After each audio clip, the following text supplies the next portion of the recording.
Hola, vamos a hablar de las especializaciones apicales de las células epiteliales y para empezar esta clase hablaremos primeramente de las microvellosidades y con ellas quiero que tú te imagines primeramente al tubo intestinal porque es una de las localizaciones en donde las encontraremos.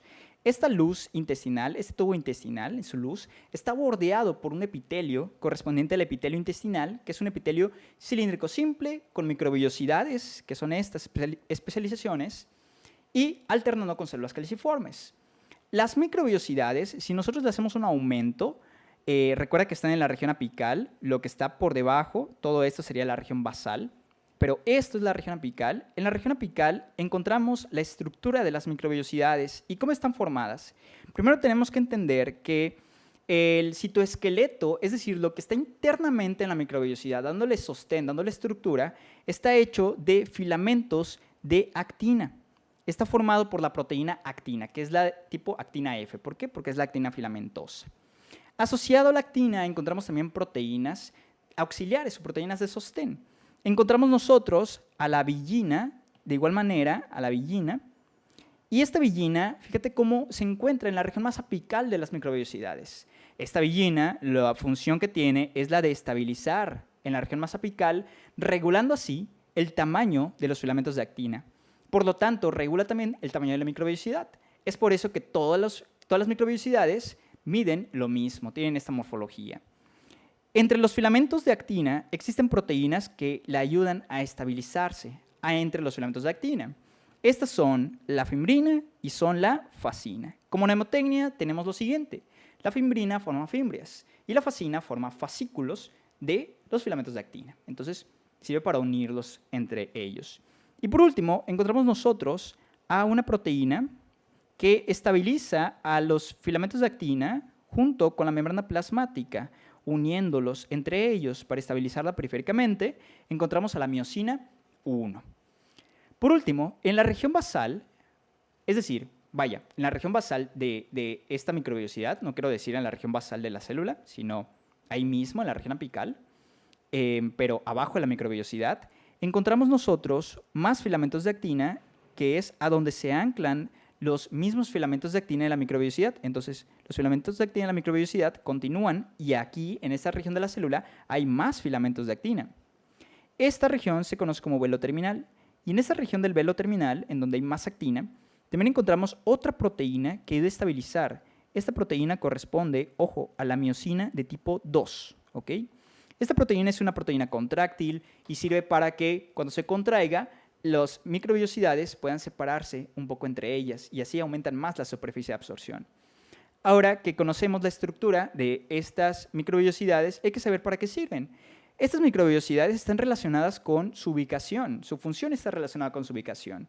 Y es que su función, la función de estas, es aumentar la superficie de absorción. No es lo mismo tener a una célula con una superficie plana a tener una célula con una superficie con mayor cantidad de membrana. Así pueden colocar mayor cantidad de transportadores en esta región. Esto es muy importante para el epitelio intestinal, por eso ahí encontramos las microvellosidades que en conjunto, de hecho, se conocen como chapa estriada y también las encontramos a lo largo de los túbulos renales. Ahí el Ross las define que en conjunto se les llama borde en cepillo. Sin embargo, en otras literaturas podemos encontrar que borde en cepillo y chapa estriada es lo mismo. Como extra hay que mencionar que estas son inmóviles. Esto es bien clave. Son inmóviles, no se mueven por sí solas. Sin embargo, la contracción de la miosina puede hacer que se puedan separar entre ellas. Vamos a pasar ahora a las siguientes especializaciones, que son los cilios. Los cilios los vamos a recordar bien porque los vamos a relacionar con el epitelio de la tráquea, con el epitelio respiratorio.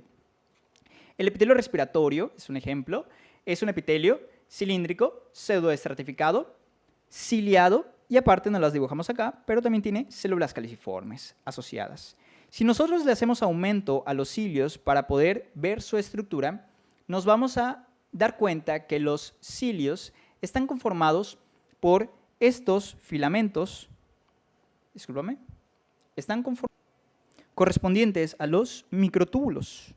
Los microtúbulos son filamentos gruesos y que a su vez están conformados por bolitas, por proteínas globulares, que son las tubulinas. Estas tubulinas que son las tubulinas alfa y las tubulinas beta. Si nosotros le hacemos un corte a los cilios para ver cómo están, digámoslo así, por adentro, para ver cómo se vería si yo lo viera desde arriba, me daría cuenta que la estructura del cilio es la siguiente. Se caracteriza porque su estructura se le conoce como 9+2. La disposición del cilio es 9+2, pero 9+2 se refiere a ¿qué? 9+2 microtúbulos. ¿Pero por qué? Resulta que en el cilio existen pares, los microtúbulos están acomodados en pares. Estos filamentos alargados, si tú le haces un corte para ver cómo están, son los microtúbulos, pues son círculos y formando filamentos. Y entonces tú vas a ver pares de microtúbulos. Son 9 pares periféricos y un par central. Es decir, hay 2 en el centro. Entonces, 9 pares periféricos y 2 microtúbulos, perdón, 9 pares periféricos, sí, y 2 microtúbulos en el centro, ¿ok? Entonces, de aquí, ¿qué me tengo que saber? Tengo que reconocer una proteína bien importante, que es esta proteína con color moradito, correspondiente a la dineína. Esta es la dineína ciliar. Esta dineína es una proteína móvil que ayuda a anclarse a un par con el otro par y mueve de esta manera a los microtúbulos. Entonces, de esta manera, los microtúbulos al moverse en general, porque la dineína está en todo el cilio, en todos los microtúbulos, el cilio se va a empezar a mover, se va a empezar a desplazar. Entonces, la función del cilio es la de presentar un movimiento activo, es la de presentar un desplazamiento de partículas, de sustancias. Finalmente se va a alcanzar a mover todo el cilio. Recuerda bien eso. Otras proteínas que podemos comentar aquí corresponden a la anexina y también tenemos nosotros unas proteínas que se encargan de anclar a los microtúbulos periféricos con los centrales. Finalmente, los cilios. ¿Para qué sirven? Como comentábamos, tienen una función móvil, sirven para el desplazamiento de sustancias y esto nos ayuda dependiendo de dónde estén ubicados. Si están ubicados en el epitelio respiratorio, pues sirven para desplazar el moco, partículas, polvo que puede entrar por el aire. Y si están en el oviducto, sirven para desplazar al ovocito. El oviducto también presenta cilios. Esto es bien importante. Pasemos a lo siguiente. Continuamos por último con los estereocilios. Los estereocilios, para tenerlos en cuenta y en la mente, son estructuras que vamos a encontrar en el epidídimo, por ejemplo. En el epidídimo y la continuación, que es el conducto deferente. Recordamos que en el epidídimo, el epitelio es un epitelio cilíndrico, pseudoestratificado y que presenta estereocilios. Y ahí podemos ver a un espermatozoide que está asociado. La estructura del estereocilio es algo sencilla. El estereocilio también está conformado por filamentos de actina como parte de su citoesqueleto, al igual que las microvellosidades. Sin embargo, aquí hay algo bien clave, una proteína muy importante que nos tenemos que aprender. La proteína corresponde a la esrina. La esrina es una proteína que encontramos nosotros en los estereocilios para darle sostén a los filamentos de actina con la membrana plasmática. Los estereocilios también característicamente presentan uniones entre ellos a través de unas proteínas llamadas alfa-actinina y a estos puentes reciben un nombre, son puentes citoplasmáticos entre los estereocilios.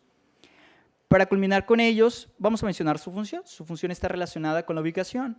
En el epidídimo y en los conductos deferentes, la función de ellos es la de permitir una absorción del líquido al que está asociado. Y en el oído interno también los podemos encontrar. Sin embargo, en el oído interno, estos estereocilios tienen una función llamada mecanotransducción. ¿Qué quiere decir? Que cuando se mueven los estereocilios, genera estímulos mecánicos y eso permite que se estimule al nervio que los está inervando, sea el nervio coclear o el nervio vestibular del oído interno. Los estereocilios mandan una señal, mandan neurotransmisores, la célula ciliada manda neurotransmisores y se estimula este nervio. Y es así como obtenemos la señalización de la audición y también del equilibrio. Por último, ya para concluir, estos estereocilios son móviles, pero gracias al líquido que los rodea. Es decir, presentan un movimiento pasivo. No se pueden mover por sí mismos. Sin embargo, el líquido al que están asociados, cuando se mueve, es el que los va a desplazar. Y estos fueron, por último, todas las características de estas especializaciones de membrana. En un siguiente video veremos los cortes. Muchas gracias.